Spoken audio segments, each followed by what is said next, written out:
Thanks for tuning into the Owl's Nest. Today, Jake and I are going to take a look at how the San Francisco Shock put the beat down on the Philadelphia Fusion last week in the Overwatch League Summer Showdown. Welcome back to our regulars, and hello to any new viewers. If this is your first time visiting the Owl's Nest, make sure you hit that subscribe button and like the video. Of course, along with me, as always, is Jake Lyon. And Jake, we're just going to jump right into it here. We thought that this match against the San Francisco Shock and the Philadelphia Fusion was going to be one for the ages. Two Titans duking it out against one another, two of the top-seeded teams in the league.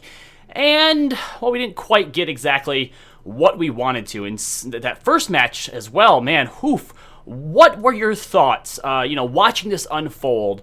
What were your thoughts on exactly what we saw from the Fusion and from the Shock? Well, just to set the stage, I mean, coming into this, Fusion was even ranked above the SF Shock. They may still be, I think, technically in terms of map score, but I don't think anybody is going to be thinking that way, at least as far as how strong these teams look going forward to the rest of the season, because this was just a beatdown, as you said. I think from top to bottom, Fusion played a pretty standard game, a strategy that probably would have beaten a lot of teams just on the merits that Fusion has with being mechanically strong players. They probably could have gotten a win off a lot of teams, but just not the Shock, not today, because, man, they were just strategically on another level. They made all these little innovations to the strategy that just showed how much more comfortable they are in the double shield meta than Fusion is. So what exactly was it that you saw? Because, that first map on Ilios, I think, was probably the worst that they had it. And, after halftime, that was a little bit more competitive, but when we saw Carpe on the Tracer trying to go up against Ons on the Widowmaker, was just completely dominating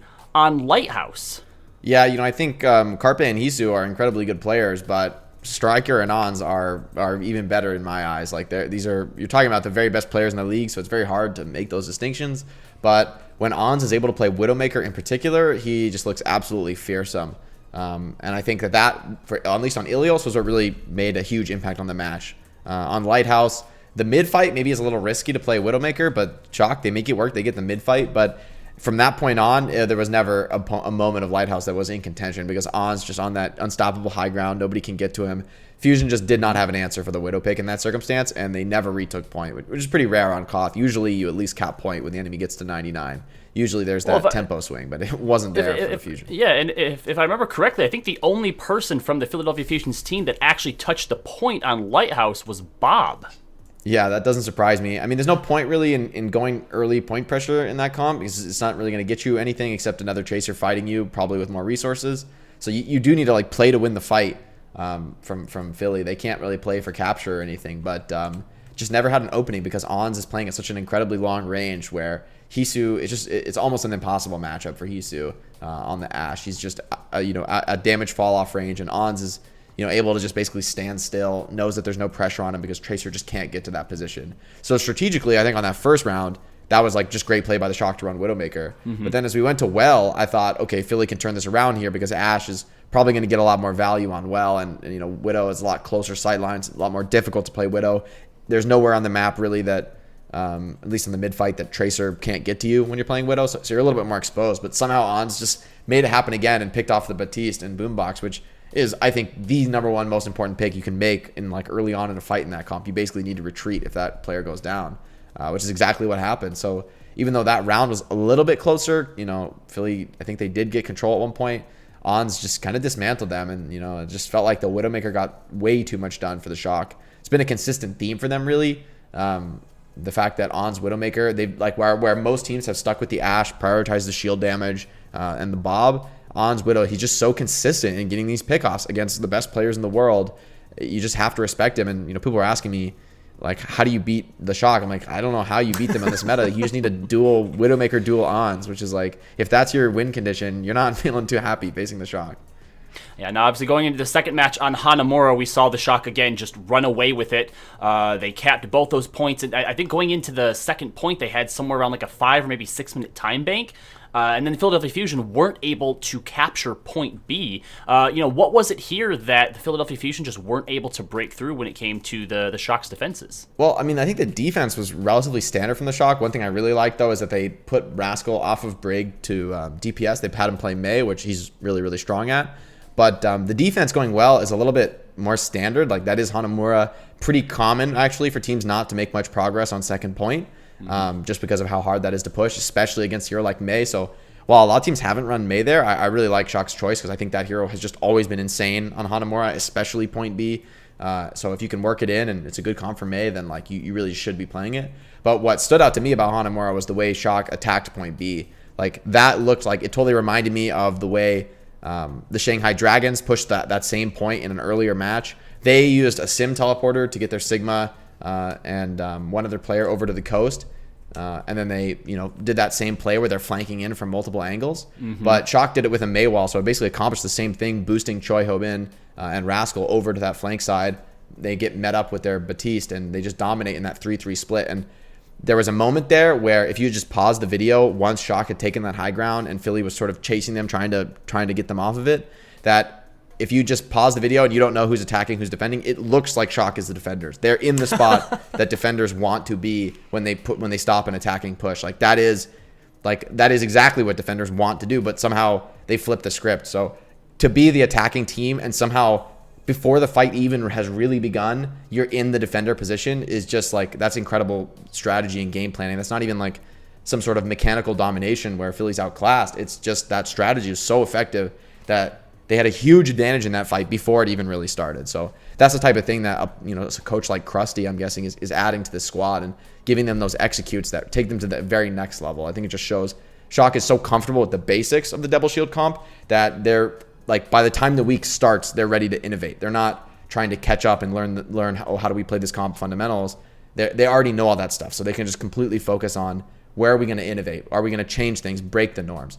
Which is something that a team like Philly, I think they were probably just a little bit slow to that level of gameplay, still catching up on just getting the execution solid in the first place. Now, obviously, after the half going into Rialto, we did see it looked like the Philadelphia Fusion came alive a little bit more. This match was a little bit closer, but the Shock still ran away with it. So my question to you is, if the Philadelphia Fusion would have been playing at the same level that we saw after the half, do you think that they might have actually had a chance against the Shock, or do you think we were still looking at a 3-0 sweep? Well, maybe. I mean, it definitely was better after the half. They definitely rallied a bit, but remember, Shock still capped Rialto with a ton of extra time.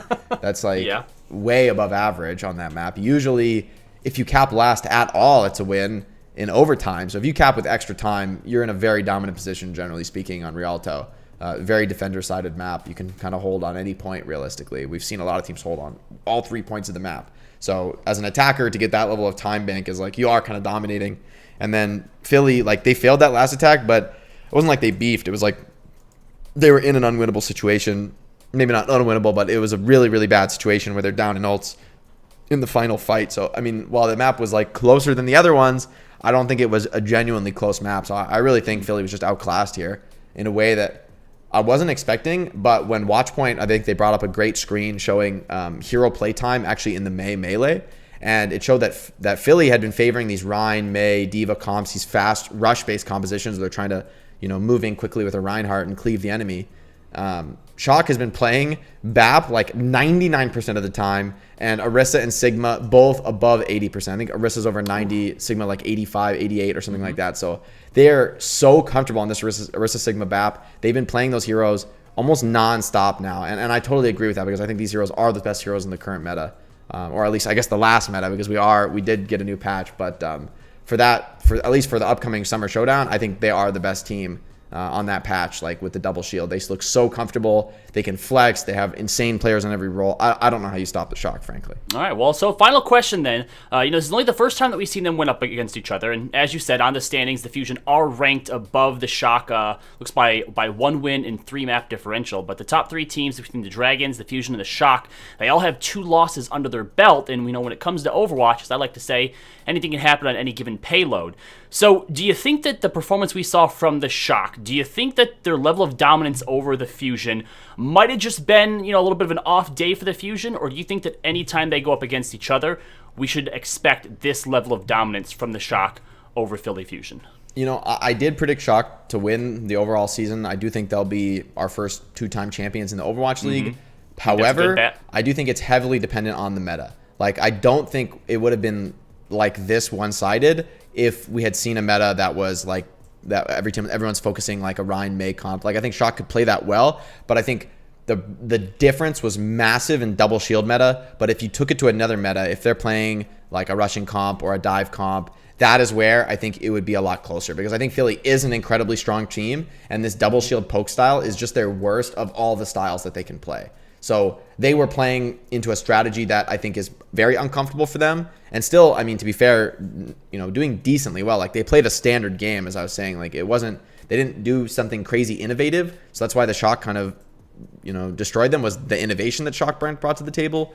But Philly did play very standard, very stock style. They like played the default. But if you go to those other metas, that's where Philly's going to be more comfortable, and that's where they're going to be able to bring in the adaptations, bring in those next level plays and unique strategies that it seems like you kind of need in the modern era of the Overwatch League to actually get wins on the top teams. You need to be inventive, to do something they haven't expected, that they haven't planned for, because these teams have planned for a lot at the top level. So I do think in a different meta, we could see a much more competitive match between these two teams. All right, well, that's going to be it for today's Owl's Nest, guys. Make sure you check out our other videos here on the channel. Last week, we talked about the dominance of the Widowmaker Tracer meta in the APAC region, something that we saw a little bit of once hero pools went away for the Summer Showdown. And keep your eyes open through the weekend as we highlight some of the DPS players' performance in the Summer Showdown and talk a bit about the Baptiste and Brigitte healer meta. Otherwise, visit CheckpointXP.com for a wealth of other content, video, and otherwise. And if you haven't already, make sure you're following Jake. That's Jake OW on Twitter and YouTube, and Jake_OW on Twitch. Until next time, guys, stay on the payload.